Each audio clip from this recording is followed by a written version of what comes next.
এই যে আপনারা যাকে দেখতে পাচ্ছেন তার নাম হচ্ছে মুসাব্বির হোসেন মুন। সে হচ্ছে ঢাকা আবাহনীর প্লেয়ার, 2 বছর ধরে আবাহনী টিমের সাথে আছে।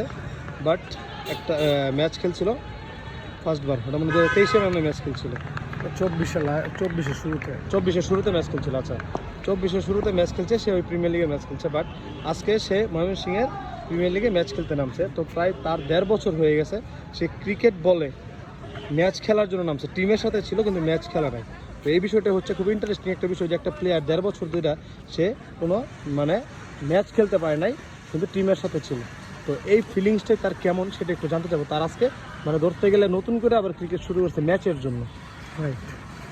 প্রথমত শুকরিয়া জানাই মহান আল্লাহ তাআলার কাছে, কারণ এতদিন সুস্থ ছিলাম, আমার সাথে প্র্যাকটিস করছি ঠিক আছে, কিন্তু সুস্থ ছিলাম।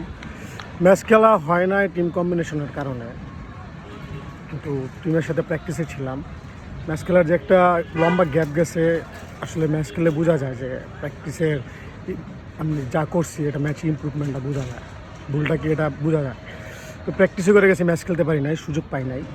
তো এখন দীর্ঘ অনেক দিন পরে ম্যাচ খেলছি। আজকে প্রথমে ফিল্ডিং করলাম, বোলিংটা আলহামদুলিল্লাহ ভালোই করছি, ফিল্ডিংটা মোটামুটি ভালো হয়েছে। এখন হচ্ছে ব্যাটিংয়ের পালা, দেখা যাক কী হয়।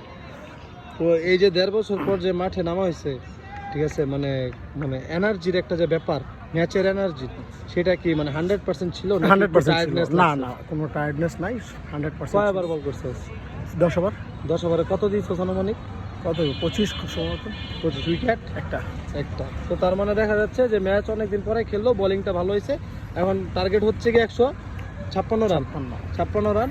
তো ব্যাটিংয়ে যদি নামার না সুযোগ হয় তাহলে আবারও সেই তার অতৃপ্তি একটা থেকে যাবে যে সে এখনো ব্যাটিংয়ে নামতে পারে নাই।